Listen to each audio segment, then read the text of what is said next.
Bom, gente, então essa primeira parte a gente vai falar mais especificamente de pacientes que têm problemas periodontais e que a gente tem dificuldade de tratamento, muitas vezes pela condição periodontal do paciente, e também porque esses pacientes que passam por processos periodontais ao longo da vida deles, muitas vezes eles já vêm mutilados, né, em vários dentes, né, várias ausências dentárias por questões de mutilação mesmo. Bom, então assim, é muito interessante a gente pensar que a gente está vivendo uma época em que a expectativa de vida está tão alta, né? Quer dizer, está tão alta comparativamente a alguns anos atrás, né? E que a gente tem envelhecido com muita disposição, muita saúde, né? Eu li recentemente uma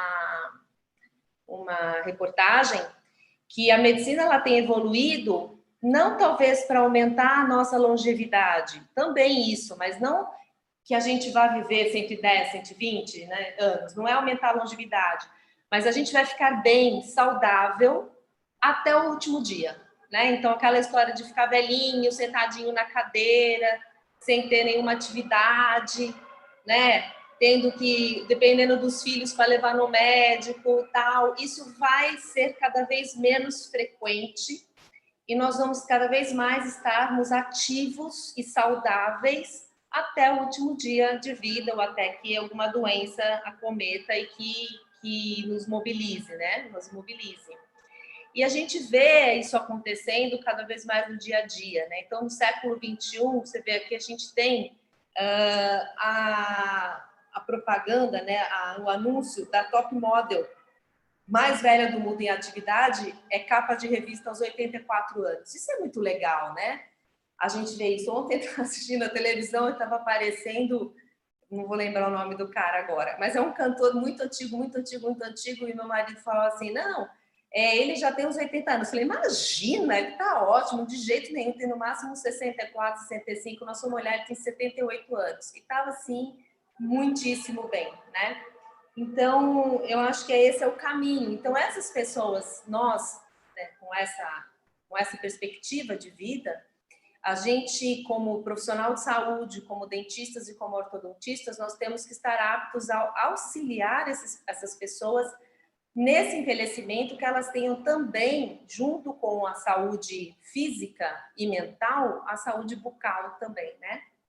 Então, isso é muito legal. E a gente aprende, quem fez o curso nosso de ortoadultos, desde a primeira turma até hoje, né? A gente sempre bate na tecla do tratamento minimalista, né? A gente sempre bate na tecla de que o paciente adulto ele tem menor tolerância a um tempo prolongado de tratamento, é um paciente que merece alguns cuidados de conduta, né? Porque são pacientes que têm um histórico odontológico já bastante forte e são pacientes que têm uma suscetibilidade maior, né? E isso especificamente em pacientes periodontais, que a gente chama de pacientes periodontais e que vão ser suscetíveis a um tratamento ortodôntico, são pacientes que, na verdade, eles não estão com a doença ativa, né? Eles são pacientes que têm uma sequela, tiveram um dia uma sequela de doença periodontal, né? Mas que para que eles estejam aptos a serem tratados ortodonticamente, eles têm que estar, na verdade, com a saúde periodontal. Né? Então, a doença periodontal, ela é uma doença crônica que tem um acompanhamento, ela tem um controle. Então, as pessoas que têm maior tendência a desenvolverem doença periodontal, elas são pessoas controladas, assim como é a diabetes, como é a pressão alta. A gente controla, a gente não cura. Então, os pacientes que vão ser tratados ortodonticamente são aqueles que têm uma doença periodontal controlada. Né? Então, a partir do momento que eles têm que ter, juntamente com o tratamento ortodôntico, um acompanhamento com o periodontista, e quem define qual é a frequência desse retorno de acompanhamento é o periodontista. E o nosso papel, eu acho que um dos nossos papéis fundamentais é ensinar esses pacientes a cuidarem do tratamento dos dentes com higienização durante todo o tempo do tratamento ortodôntico e depois disso da melhor forma possível, né? Então, a gente pode colaborar com essa preservação de saúde bucal, mas quem faz o controle, quem define qual é a frequência de retorno para controle periodontal é o periodontista, né? Então, a gente tem que lembrar, batendo naquela tecla do tratamento minimalista, né, que nós temos, assim como nós envelhecemos e o nosso sistema imunológico também envelhece. Né? Então, um envelhecimento do sistema imunológico se chama imunossenescência. Né? Por isso que nós temos aí, diante desse coronavírus, que não tem cura, não tem ainda uma vacina, nem uma medicação comprovadamente eficaz, nós dependemos fundamentalmente do nosso sistema imunológico para combater o vírus. E as pessoas acima de 60 anos são as pessoas de risco, por quê? Por causa do envelhecimento do sistema imunológico. Então, eles não têm a mesma capacidade de resposta às inflamações, às infecções, ao comprometimento que tem o paciente jovem, né? E aqueles que, infelizmente, já vieram a falecer, a grande maioria deles tem junto uma comorbidade, ou seja, eles têm já associados um sistema imunológico sobrecarregado por alguma doença crônica que eles já têm que enfrentar no dia a dia, diariamente. Então, nós temos esse envelhecimento do sistema imunológico, que é uma deterioração natural do sistema produzido pelo envelhecimento. Isso faz com que a gente tenha um retardo no processo de regeneração tecidual. E isso vale para tudo, né, no nosso corpo humano e vale também para a movimentação dentária.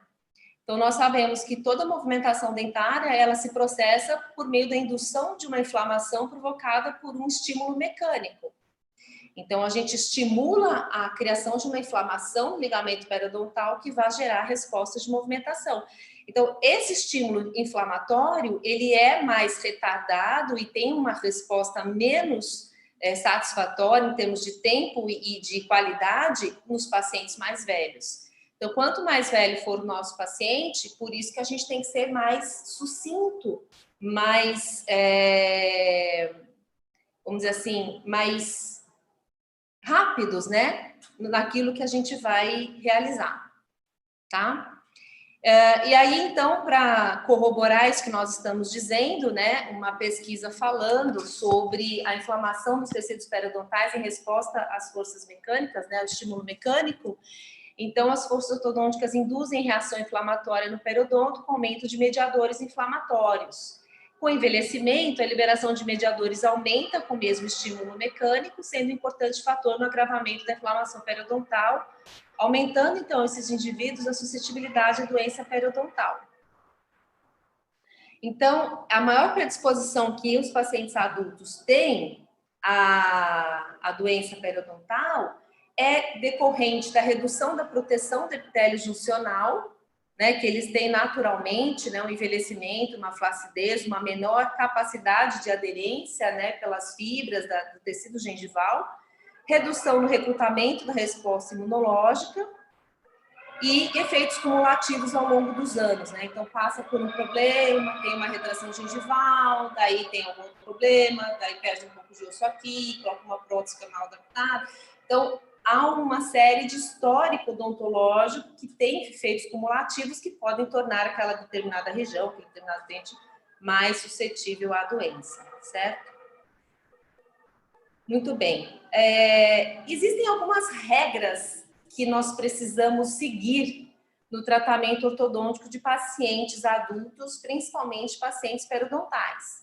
Algumas regras são para todos os pacientes adultos e algumas regras são mais focadas para pacientes periodontais. Uma dessas regras, uma das principais regras que a gente tem, que é específica para paciente periodontal, é fazer a desoclusão dos dentes, né, com perda óssea.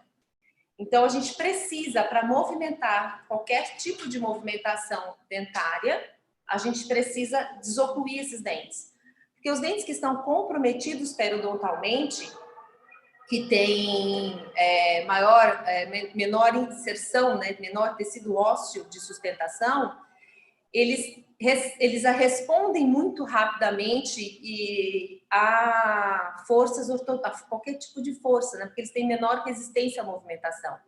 Então, para esses dentes, a força mastigatória junto com a força ortodôntica passa a ser excessivo, danoso, e a gente pode aumentar substancialmente a mobilidade dentária, levando esse paciente, esse dente, né, na verdade, a um aumento significativo da sua perda óssea, comprometendo a sua longevidade.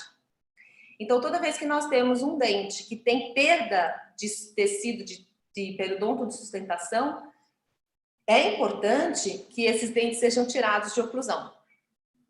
E muitas vezes a gente tem a perda óssea também durante o tratamento ortodôntico, causada por contatos prematuros durante a movimentação. A gente não pode correr esse risco, né? Se a gente tem um paciente jovem, que ele vai perder 1 milímetro de altura óssea, que é bastante, mas ele tem uma inserção muito boa, né? Ele recupera muito bem. A gente não pode correr o mesmo risco com pacientes adultos. Então, sempre essa é uma das regras fundamentais da gente trabalhar com pacientes que têm sequelas de doença periodontal, certo? E aí nós temos os nossos recursos tradicionais, né, de desoclusão. Então, a gente vai usar os molares, primeiros molares, segundos molares, pré-molares, né? Faz uma placa de levante, faz um platôzinho, um gig anterior, né? Faz o build-up, o bite turbo e faz o levante. O problema é que muitos pacientes periodontais, como nós dissemos no começo, além de ter dentes comprometidos periodontalmente, eles já têm perdas dentárias. Eles são edêntulos em algumas áreas. Muitas vezes nós ficamos vendidos nessa questão de precisar movimentar incisivo e não tem molar em condição de levantar a mordida, ou precisa movimentar a molar e os anteriores não tem como fazer o levante ali. E nós precisamos usar muitas vezes da criatividade e da tecnologia para nos amparar nesse sentido. Então, a gente tem os sistemas convencionais, né? Fazer o build-up, o número de vidro resinoso, ou usar mesmo a tríade gel, que é a que eu mais utilizo para fazer levante de mordida e poder deixar os dentes que vão ser movimentados desocluídos, certo? Muito bem. E a necessidade de levante de mordida, se você tiver um paciente com uma prótese parcial removível, você pode fazer aproveitamento dessa prótese, né? Pode fazer capinha, mandar fazer no laboratório e tudo mais.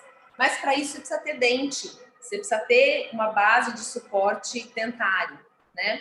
Então, essa paciente, eu vou mostrar duas pacientes que eu fiz, usei recursos, né, auxiliares, que elas ainda não estão finalizadas, mas é muito interessante de mostrar a evolução que a gente está tendo numa situação que seria muito, muito, muito desfavorável para ter qualquer resultado clínico satisfatório com ortodontia que facilitasse posteriormente a reabilitação. Então, é uma paciente que começou o tratamento ortodôntico já numa idade, né, avançada, vamos dizer assim, não avançada, ela é jovem ainda, mas vamos dizer assim, ela teria que ter começado esse tratamento há 30 anos atrás, né? Então, mas segundo ela falou, eu cuidei dos meus filhos, agora meus filhos estão formados, agora eu vou cuidar de mim. Então, a grande queixa dela, obviamente, era o sorriso, essa exposição de um incisivo aqui muito destruído, inclinado, né, angulado, né, uma oclusão totalmente desequilibrada. E a gente percebe que ela tem uma sobremordida muito, muito acentuada, muito apinhamento superior e inferior. Tem uma classe 2 completa, né?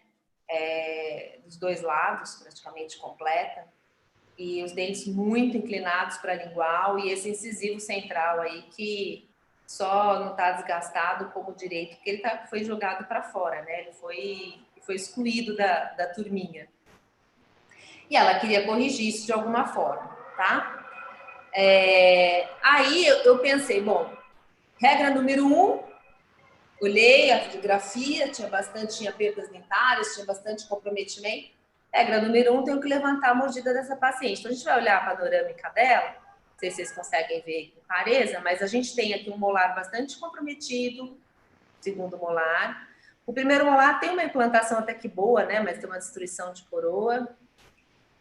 Aqui do lado de cá, a gente tem esse molar que está com uma super extrusão, ele está condenado, esse molar. A gente tem outro aqui com tratamento de canal com coroa destruída, perda óssea. Esse molar também está ruim. A gente tem as pericais, eu vou mostrar.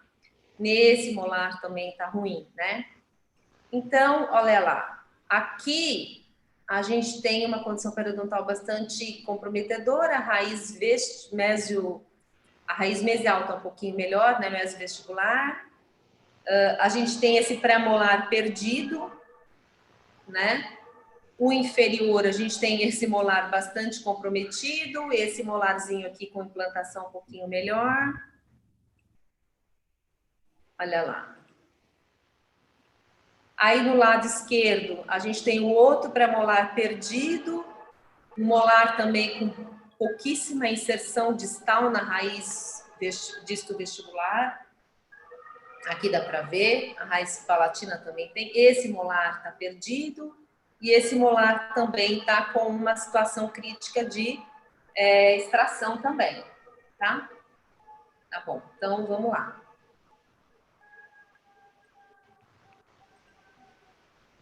Aí, quando ela tirei essa foto cruzal, né, porque não veio na documentação, ela já tinha tirado o primeiro premolar de um lado, do lado esquerdo, já tinha extraído, precisaria extrair do direito. Então, eu preciso levantar a mordida dela para colar bracket nesses dentes, nesses incisivos, no pré-molar que vai ficar, fazer alguma mecânica ortodôntica, mas a gente viu que a situação ali da região de molares é bastante comprometida. Então, a gente começa a pensar, quem que eu posso confiar, né? Esse pré vai tirar, né? Este molar aqui tá razoável, mas ele tem perda óssea também. E esse pré-molar é o melhorzinho, dos dois o melhorzinho é o pré-molar. Do outro lado também o segundo pré, daria para sustentar, e este molar aqui ele tá com um comprometimento grande na distal, não sei se ele aguenta. Então aqui é uma dúvida, uma incógnita. Então, no arco superior, eu teria basicamente 3 dentes, sendo que esse aqui também não tem uma situação muito favorável, né? Então, eu preciso de um levante de mordida e eu preciso de ancoragem também, porque ela é classe 2. Né? Eu vou ter que distalizar esses caninos para a região dos primeiros prés extraídos. Então, eu preciso pensar onde que eu vou ancorar e onde eu vou levantar. No arco inferior, aquele molar lá já tinha extraído também, atrás do primeiro pré, que vocês viram na periapical. E aqui a gente tinha esses 2 molares comprometidos, né? Então, eu teria que tentar usar esse molar aqui, ó, o inferior, o 36, pelo menos enquanto ela estivesse com aparelho ortodôntico, e depois extrairia, né? Se ela tiver um controle de infecção, de inflamação aqui, poderia ser usado, mas também é uma incógnita, a gente não sabe se eles aguentam o tempo de tratamento, né? E esse molar aqui vai ser extraído, ele tá tão extruído que ele toca o rebordo alveolar superior. Então, ele tá aqui, ó, tá aqui, ó, a coroa dele tá aqui em cima, ó. Esse molar aqui, o 37, né? Então, o 26 está aqui extruído, ocluindo com esse dente destruído. Esse pré-molar aqui vai ser extraído, né? Então, veja, o melhorzinho da região aqui é o segundo pré, só que ele não tem antagonista, tá? Então, a gente fica nessa situação. O pré-molar inferior daria para usar também. Só que os primeiros prés que dariam para usar, o primeiro pré superior vai ser extraído, porque ele está perdido. Então, quando a gente começa a analisar, aqui, por exemplo, eu vou extrair esse dente, então eu não posso usar esse pré inferior, né? Esse aqui foi extraído. Então, esse aqui eu não sei se aguenta, esse aqui também é uma incógnita, superior, então me sobrou aqui, ó, essa oclusão, do segundo pré superior do segundo pré inferior. Do lado esquerdo, a situação é um pouco pior, porque esse aqui eu vou extrair, e aí, então, não adianta, eu não vou conseguir usar esse inferior, certo? Esse aqui, que é o melhorzinho, não tem antagonista, esse aqui vai ser extraído, né? E esse aqui eu não sei se aguenta. Então, a nossa situação periodontal na região posterior, ela é bem ruinzinha, né? Pra gente trabalhar. Então, eu não quis me aventurar a pegar um pré aqui, tentar fazer um molarzinho e não ter condição de dar continuidade ao tratamento ortodôntico. Então, a gente acabou pensando, matutando em cima do caso, e aí eu pensei em usar os serviços da Kika e fazer um DIME, né, que é um dispositivo individualizado sobre mini implante, para me auxiliar tanto no levante de mordida, quanto na ancoragem que eu ia precisar. Então, enviei as imagens para ela, as radiografias, tudo, e ela me mandou esse planejamento 2D, onde ela me deu duas opções, né? Fazer 2 mini implantes na região da sutura média palatina, e ela iria fazer uma armação em metal, aqui com banda ou colado, né? A gente acabou fazendo colado, e aí ela colocaria 2 dentinhos de estoque na região dos prés que iam ser extraídos, que esse aqui já tinha sido, esse aqui vai ser, então um prézinho aqui, outro aqui, e um dentinho aqui no fundo. E a outra opção seria 4 mini implantes, 2 na linha média, aqui na RAF, um onde vai esse molar atrás e outro na região do primeiro pré aqui. E eu achei que seria melhor esta situação, é mais seguro. E ela falou, depois você coloca, tá assim, com essa cor, porque ela falou, depois você coloca resina na oclusal para auxiliar no levante. Aí eu fiz essa situação, primeiro eu fiz a colocação dos mini implantes, fizemos a instalação da estrutura e depois eu coloquei resina na oclusal, fazendo um ajustezinho oclusal para que ela ficasse com a carga mastigatória melhor distribuída possível.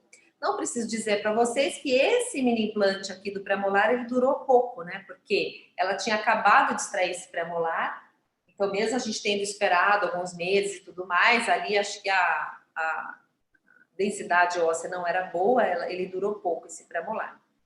E aí, então, a gente fez ela fez essa estrutura, então, apoiado aqui nos 2 mini implantes, como se fosse uma estrutura de PPR mesmo, aqui colada na face palatina dos molares, e ela fez os dentinhos de estoque. Então, aqui nessa imagem, já uma imagem um pouco mais adiantada, vocês veem o dentinho que ela colocou aqui atrás, os 2 pré-molares, aqui eu já tinha feito desgaste no pré-molar de estoque dela, para poder fazer a movimentação dos incisivos, né? E a possibilidade, então, de começar o alinhamento, o nivelamento, o posicionamento desses dentes. Certo? Então, com esse levante de mordida, então, aí eu consegui começar a trabalhar com ortodontia. Então, primeiro eu só instalei o dispositivo, colei o aparelho superior, passei o primeiro fio e comecei com um fiozinho de amarrilho, só com o fiozinho de amarrilho, um lace backzinho, indo angulando esse canino pradistal para poder incluir os incisivos, né? Para poder criar um pouco de espaço na região anterior e incluir os incisivos. E depois, então, eu complementei com a resina, como eu tinha combinado com a Kika, para a gente poder colar inferior, né? Então, aí a gente já começa a incluir aquele incisivo, que a gente não incluiu de imediato, né? Na verdade, o que eu não incluí de imediato foi esse aqui, foi o 11, né? Para poder passar o fio aqui sem fazer uma movimentação muito intensa lá do incisivo. Aí aqui, quando a gente fez a colagem inferior, então já com levante de resina aqui atrás, acompanhando a estrutura para poder fazer a colagem inferior e começar o nivelamento inferior para isso. E ao mesmo tempo, essa estrutura que está colada no molar e presa nos mini implantes, ela passa a ser também uma ancoragem desses molares para poder fazer a movimentação desses dentes para distal, né? Então, a própria estrutura é uma ancoragem de tracionamento. Então, aqui com a resina colocada na oclusal e aqui o amarrilho, né, conectando desse lado aqui, nesse momento da foto que tinha tirado, e aquele molar inferior que estava com a coroa destruída, eu conversei com o dentista dela e disse para ele assim, será que você consegue colocar uma coroa, mesmo que depois vá extrair esse molar, né, esse aqui ele fez o definitivo mesmo, mas mesmo que vai extrair, só para eu poder apoiar nesse dente a movimentação do pré, do canino, e depois a gente avalia a possibilidade de manutenção desse dente aí na boca, ou a gente faz a extração futuramente, né? E então aqui a gente tem a foto inicial, né? A foto, quando a gente colocou a estrutura e começamos a conseguir nivelar os incisivos. A foto com a colagem no inferior, já o incisivo na parte superior um pouco mais adiantada. E aqui um pouquinho mais para frente, né? Já com o nivelamento dos incisivos, tá? Então, a gente percebe aqui o contorno do arco, que já deu uma boa melhorada. E chegou um momento em que eu precisava também fazer terminar de fechar o espaço aqui, tirar esse dente totalmente, e a estrutura me pareceu não ser mais necessária, e a paciente estava um pouco incomodada com aquela estrutura, então chegou um momento que eu falei, bom, eu não preciso mais dela agora para fazer o levante, então eu acabei removendo a estrutura, tá ela aqui já sem estrutura, e fiz uma pré-molarização dos caninos, que ela tem os caninos bem compridos e bem firmemente implantados, associado a um pouquinho de resina ainda na oclusal dos molares, e estou finalizando o fechamento dos espaços desses dentes anteriores aqui. Então, esse daqui, gente, é o canino, tá? Que eu fiz uma cúspide palatina para manter, não é nem para levantar mais a mordida, para manter a altura da mordida que ela tem com a remoção da estrutura, certo? E aí coloquei mini implantes, que eu poderia dizer que é extra-alveolar, é e não é, né? Tá na região alveolar, mas tá na região que não tem dente, para terminar de fechar os espaços sem precisar apoiar nos molares. Então, estou usando uma ancoragem aqui, posterior, que é mais confortável para minha paciente do que a estrutura, para terminar de fechar esses espaços, certo? E os levantes ali nesta região. No arco inferior, então, esse é o dente que a gente fez aquela coroa provisória, né? Combinando com o dentista, que depois a gente vai avaliar, provavelmente vai perder esse dente também.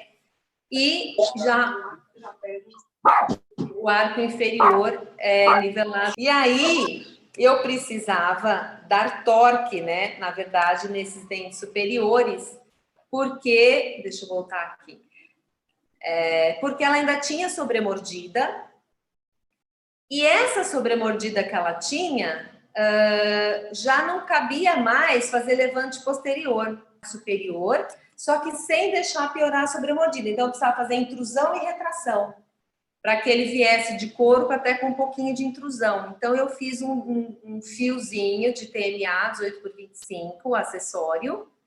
Ao mesmo tempo que eu faço a retração anterior, eu estou fazendo uma força de intrusão. Poderia ter colocado mini implante aqui, né? Mas ela já foi tão furadinha, tadinha. E aí eu não quis também o desconforto do lábio superior, então eu fiz mesmo o recurso da mecânica segmentada, mecânica tradicional, com um sobrefio aqui preso entre lateral e central, porque eu queria aumento de inclinação vestibular, eu não queria que fosse uma intrusão pura, né, com retração, eu queria que tivesse um aumento de inclinação vestibular, então eu prendi o fio mais anteriorizado entre lateral e central e faço a força de retração concomitante, porque se eu não fizer a força de retração concomitante, tá aqui, ó, o elastiquinho puxando para trás, ó. Se eu não fizer essa força de retração concomitante, eu vou ter abertura de diastema, vou ter só intrusão com vestibularização. Então, na verdade, eu quero incluir e retrair com inclinação vestibular, tá? Então, a gente começou a fazer essa mecânica no incisivo superior e também no inferior a gente começou a usar uma curva reversa e aí a gente não tem muito apoio, né? Porque ela só tem até primeiro molar inferior. Então, eu fiz uma curva no fio de aço mesmo, não usei aquele pré-contornado, para eu poder controlar a movimentação do inferior. Então, tá aí, ó, ela fazendo essa intrusão com retração, e eu nem posso também, eu quero aumentar a inclinação vestibular, mas com torque, porque se a gente simplesmente fizer só a intrusão, ela vai ficar com um overjet grande aqui. Então, eu quero retrair, incluir, distalizar, né? Então, eu quero fazer essa movimentação concomitante aí, tá? Então, o arco superior é um arco de intrusão com retração. E aí eu estou aproveitando que eu tenho os mini implantes, e lembra que eu mostrei os mini implantes dos dois lados, atrás do molar? Então, eu estou segurando esse molar com amarrilho no mini implante para não ter o efeito, né, de intrusão anterior, que é a angulação mesial e extrusão desse molar. Então, eu estou controlando o efeito no molar com a amarração lá no mini implante, e a retração vai ser feita lá no mini implante também. E o inferior eu estou fazendo com fio de aço mesmo, ainda um fio redondo, uma curva reversa para ter esse efeito inferior, né, e esse efeito superior, que vai me permitir finalizar o fechamento do espaço. Olha como ela está com o encaixezinho correto aqui de pré-molar e molar. Então, agora só me resta fazer terminar essa intrusão e terminar de fechar esse espaço. Deixa eu voltar para a tela cheia. Aqui, ó. Não está com o encaixezinho legalzinho ali.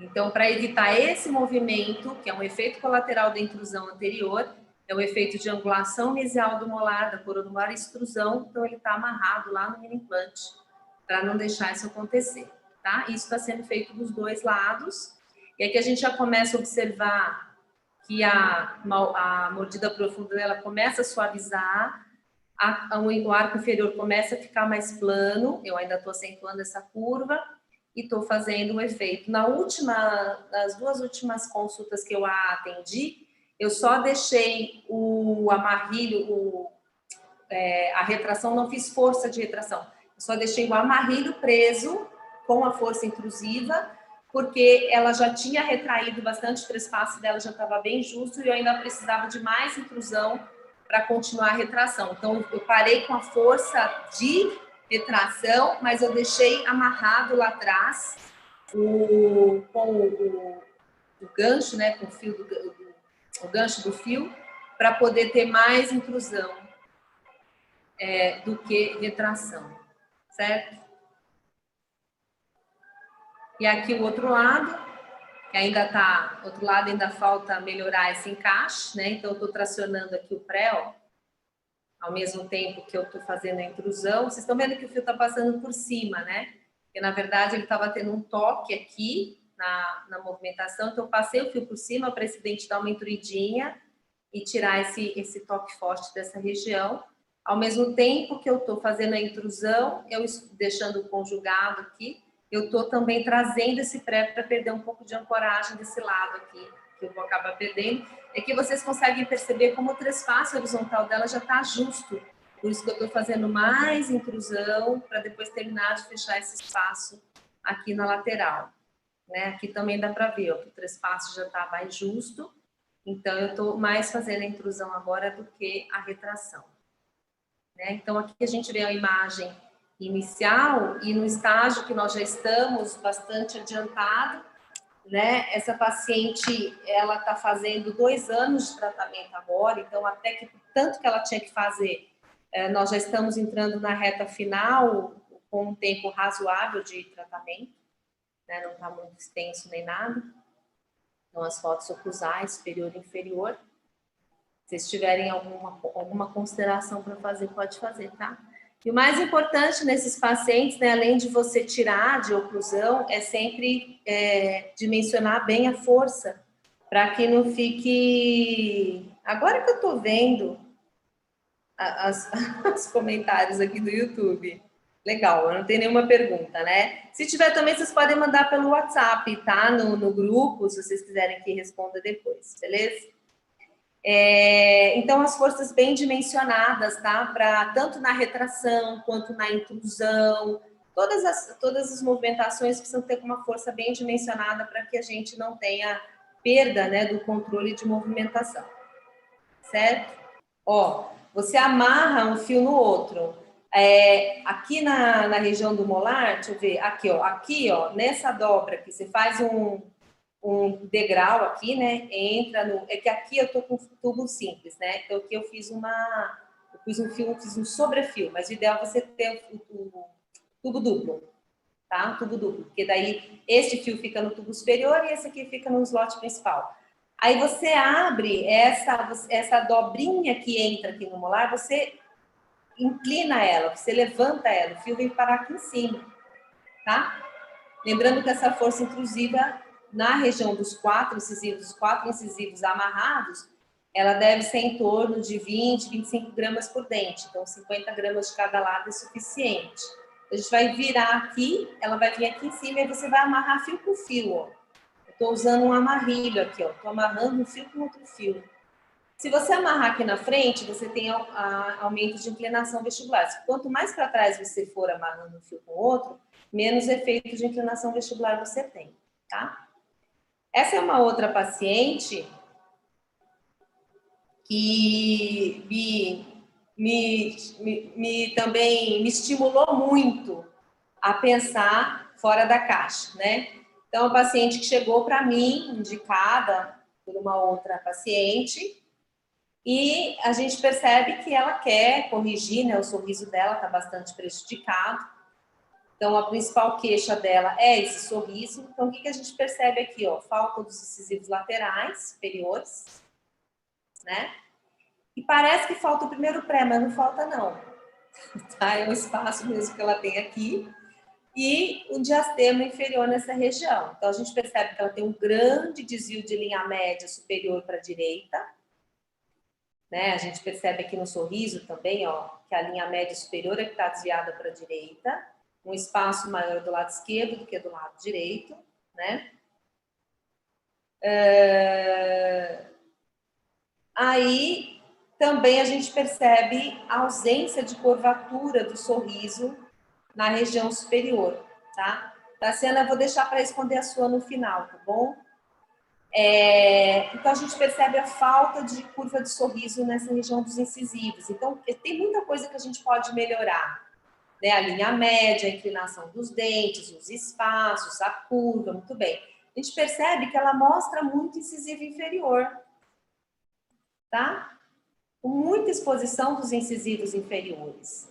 Então, a gente precisava corrigir isso, fazer ela mostrar mais incisivo superior e menos incisivo inferior. Então, eu queria levar essa linha média para a esquerda, certo? E queria melhorar essa exposição de incisivos aqui.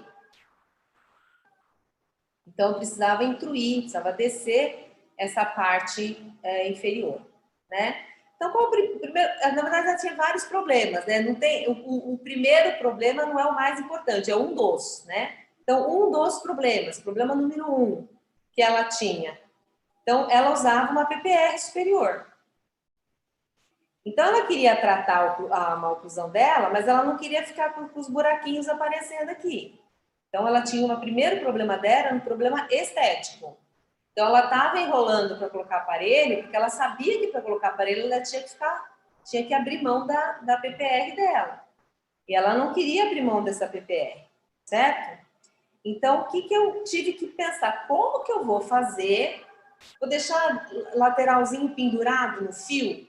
Primeiro, os fios são extremamente finos, flexíveis, é muito difícil de você deixar pendurado, né? Não dá uma situação boa.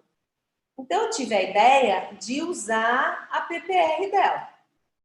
Então, ela ficou morrendo de medo que não fosse dar certo, porque ela ia ficar sem a PPR. Mas aí eu fiz o quê? Eu cortei a PPR dela aqui, ó. Cortei na distal do lateral e na distal do outro lateral. E eu colei com uma contenção 2x2 esse pedacinho de PPR nos incisivos centrais dela. Então, eu fiz isso, ó. Eu colei esse pedacinho nos incisivos centrais para poder, ó, tá vendo? E ficou legal porque ficou muito estável. Tinha esse apoio aqui, então eu enchi de resina aqui e fiz uma contençãozinha 2x2. Ah, mas aí o dente fica meio... Não tem problema, a gente deixa ele passivo, depois que tiver os espaços fechados, a gente arruma, tá? E mais uma vez, né? Levante de mordida para poder fazer a movimentação. Além de fazer essa, de cortar a PPR dela e deixar colado nos incisivos centrais, eu aumentei com resina, ó, a distal do canino de um lado e a mesial do pré. Fiz uma pontezinha ali, que eu ia desgastando, para não ficar com aquele espaço. E do lado de cá, eu fiz O que a gente faz muito na ortolingual, né? Peguei um dentinho de estoque, deixei só a casquinha vestibular dele, colei no pré-molar também e também fiz um aumentozinho na distal do canino.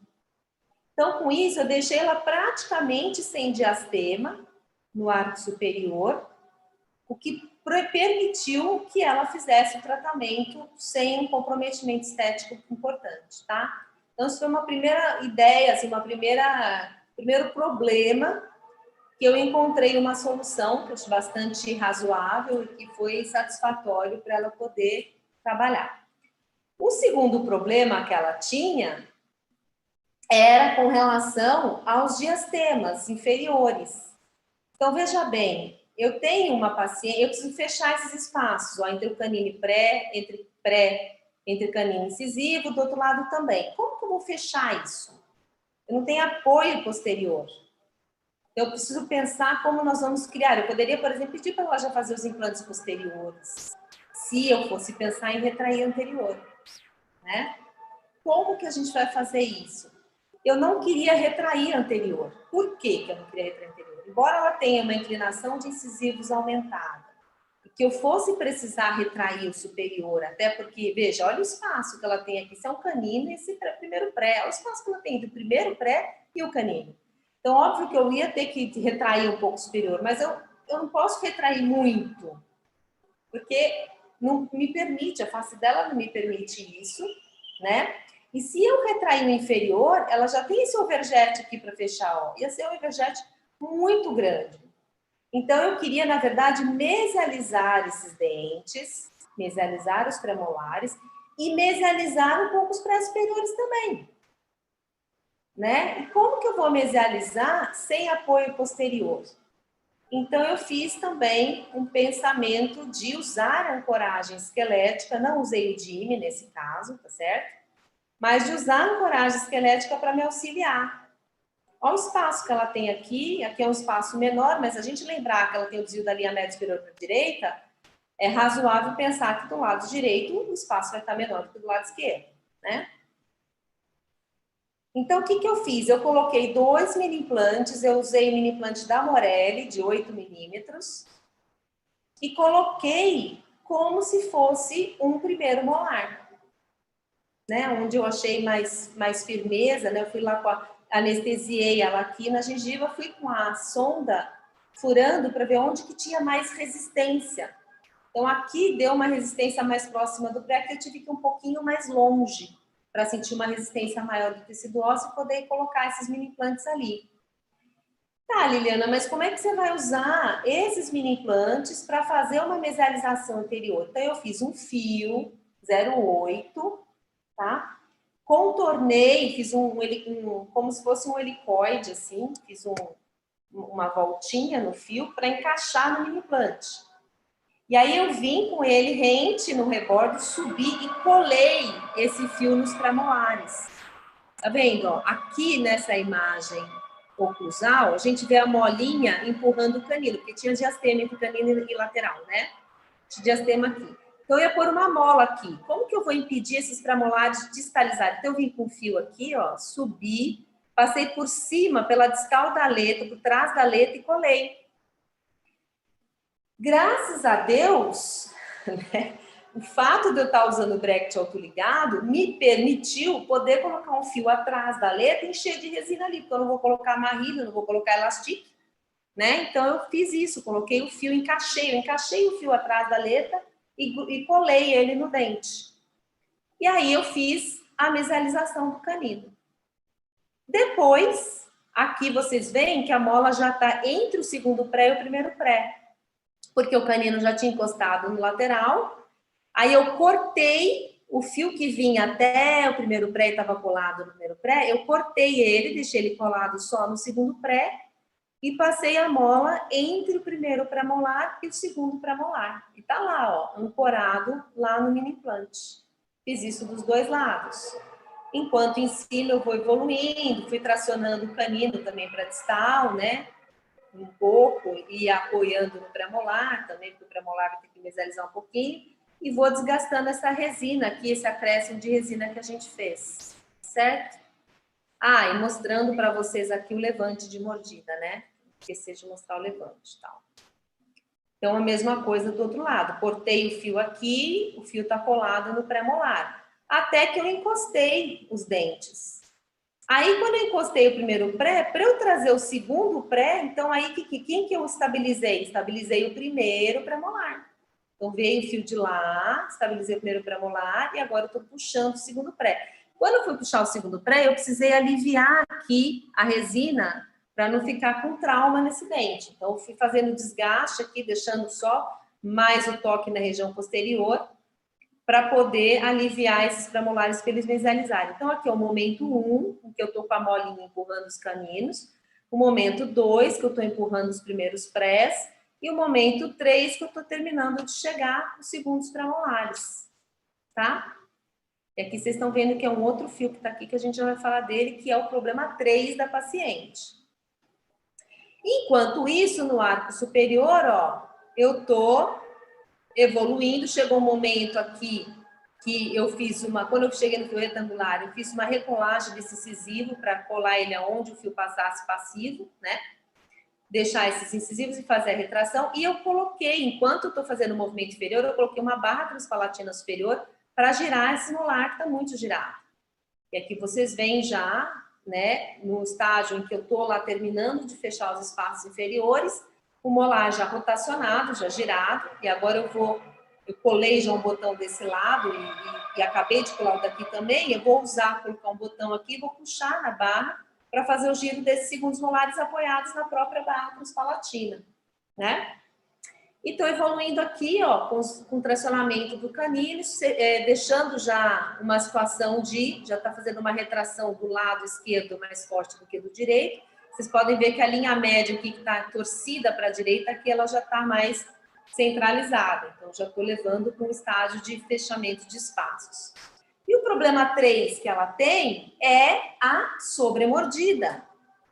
Então, eu preciso, além de fazer aquele levante de mordida lá, eu preciso fazer essa retração, melhorar essa inclinação de incisivos sem esse trespasse vertical, né?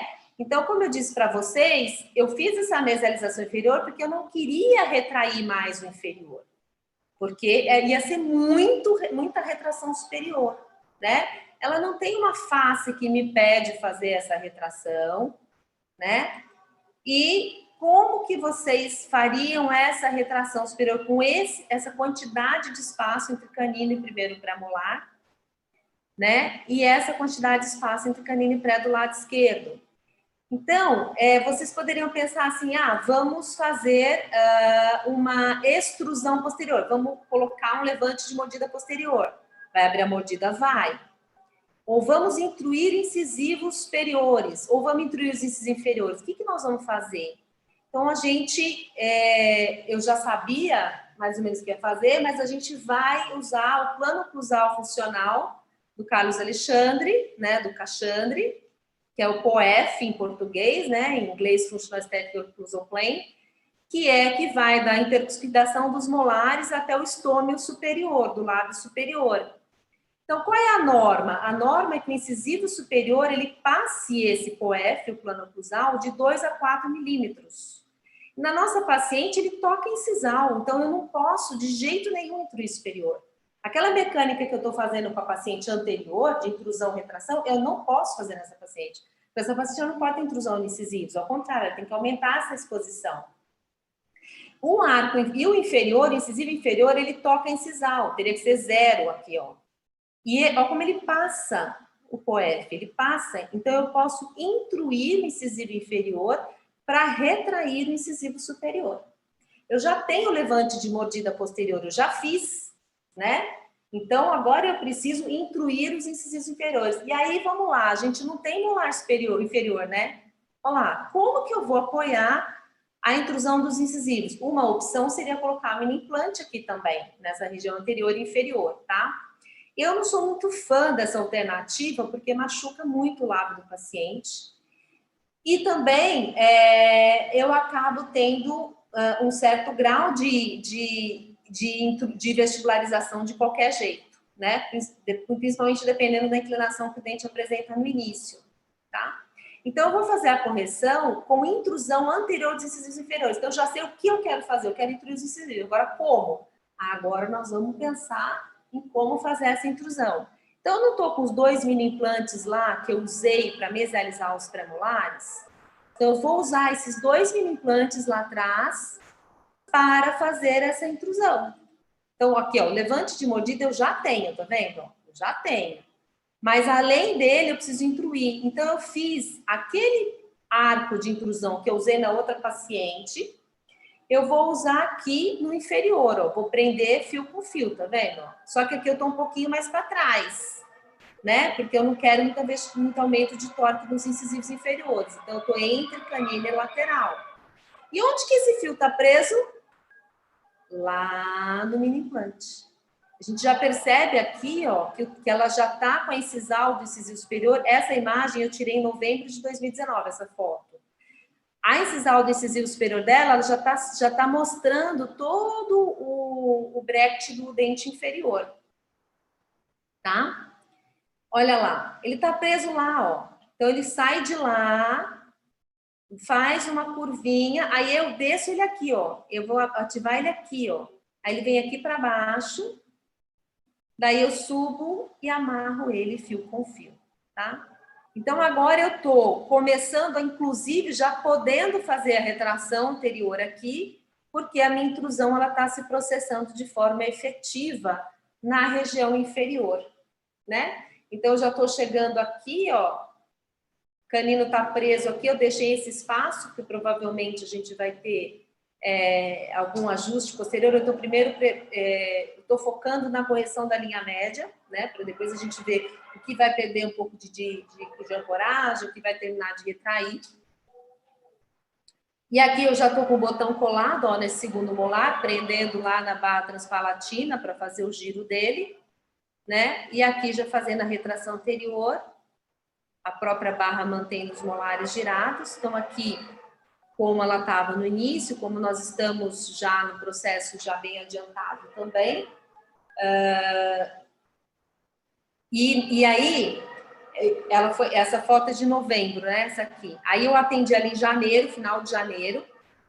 Aí em fevereiro ela desmarcou porque ela viajou. Ah, vou viajar no carnaval, Parará, viajou. Aí veio essa história do coronavírus.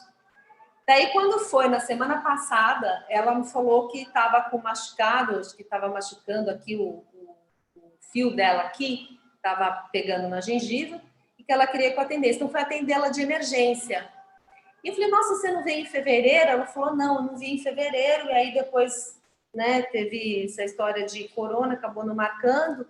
Ela falou, mas eu não aguentava mais, eu precisava de atendimento, né? E aí, eu olhei, estava tão bonita, a mordida profunda dela já praticamente corrigiu. Aí eu olhei para a máquina fotográfica, olhei para ela, falei, eu estou sozinha no consultório, eu acho que eu não vou fotografar, porque eu falei assim, eu vou ter que tirar a luva para pegar na máquina, daí eu vou colocar o afastador nela, aí, sabe, quando eu fiquei com medo. Aí eu falei, como eu estou sozinha, eu não vou fotografar. Então, quando ela vier na próxima, já sem coronavírus, provavelmente sem coronavírus, eu vou fotografar ela só em dezembro, né? Sei lá. E aí eu não quis fotografar porque eu estava sozinha e fiquei com medo da contaminação, né? De pegar a máquina fotográfica e tudo mais. Bom, e aí, uma coisa que que eu tenho feito mais recentemente, que eu queria falar para vocês também, diante desses pacientes com essas condições especiais, a gente precisa fazer mais uso da tecnologia a nosso favor, para maior previsibilidade e segurança, né? Mesmo, às vezes, até em pacientes jovens até, relativamente jovens, né? E que vocês vêem essas duas pacientes, a gente vai pela panorâmica, a gente vai pelas periapicais, a gente vai com cuidado, vai trabalhando, mas eu não fiz nenhuma tomografia, nada desses pacientes, né? A gente tem, inclusive, recomendações de não fazer em qualquer, assim, de forma indiscriminada. Mas, às vezes, eles ajudam muito, né? Então, por exemplo, esse paciente é um paciente indicado de colega que estava preocupado, na verdade, um caso muito simples, né? Queria tratar com alinhador E tinha esse apinhamento, queria corrigir o apinhamento. Mas, na verdade, a grande insatisfação dele é porque ele estava tendo desgaste na superfície palatina dos dentes superiores, né? Por bruxismo, por apertamento e tal. Então, quando eu olhei o apinhamento, os incisivos dele, né? A posição retrognata dele, né? Ele é um birretruso. A inclinação dos incisivos, eu falei, não, vou vestibularizar esses incisivos, vou diminuir o ângulo interincisivos, vou protruir, pronto, está resolvido o caso, né? Dá a condição de fazer uma parte estética aí, vou protruir isso daí. Então, se o superior estava com uma inclinação próxima do normal, o inferior com uma inclinação reduzida, tinha esse apinhamento aqui, então meu primeiro planejamento foi vestibularizar. Então, vou vestibularizar o superior, depois eu vestibularizo o inferior com desgaste, né? Porque tem mais apinhamento embaixo do que em cima. Então, vou vestibularizar os dois e vou desgastar o que precisar no inferior. Só que, por ser indicação de colega e é filho de dentista e tudo mais, ele veio com aquela documentação completa, com tomografia, com tudo mais, né? E aí eu falei, bom, só aqui que tá meio estranho, né? Ele tem uma recessão, tem um pouquinho de recessão gengival aqui, isso me chamou a atenção. E aí eu fui olhar, panorâmica, gente, ele tem um pouquinho de perda óssea aqui, né? As cristas marginais já baixaram aqui e tal, mas ainda com bastante satisfatório. Mas aqui me chamou atenção, inclusive clinicamente, aquela gengivinha, aquela recessão gengival, né? Se a gente olhar a periapical, ela não nos diz muita coisa, teoricamente está tudo ok. E aí a gente foi olhar a tomografia. Quando eu observei isso aqui, nesse paciente, eu falei, eu não vou vestibularizar esses incisivos, não vou mesmo. Aí que a gente observa, ó, usando isso aqui, que eu percebi que aquele apinhamento inferior, eu não queria vestibularizar para piorar uma situação periodontal já existente, né? Então, ó, ele tem muita falta de inserção óssea na vestibular. Então, se eu jogar esse incisivo para vestibular, aquela gengivinha vai tender a descer muito. E o que acontece? O paciente, ele, por enquanto, está tudo bem. Daqui uns meses de tratamento, ele vai falar, e essa retração gengival aqui que aconteceu comigo aqui, né? Então, aí eu fiz um segundo planejamento, que foi desgastes, né? Com mínimo de vestibularização, sem vestibularização. Então, ele é um caso de Invisalign, que começou a tratar em janeiro, né? E aí agora nós estamos em stand-by por causa do corona. E então me fez mudar de planejamento por conta do uso da documentação, né? Então, às vezes, a gente pode usar isso a nosso favor para esses casos, né, em que a gente tem perda óssea. É muito importante a gente poder complementar e, às vezes, direciona o planejamento da gente, né? Agora, tem pacientes que, na verdade, não é nem uma opção A ou B. Tem pacientes que já está tão ruim a situação que tanto faz se você desgastar, ou vestibularizar, ou lingualizar. Então, o caso desse paciente, mais para mostrar para vocês um caso finalizado, deixa eu ver, já deve ter estourado o meu tempo aqui bastante, 5 e 5, vixe Maria. Já vai dar 1 hora. Não, já deu 1 hora.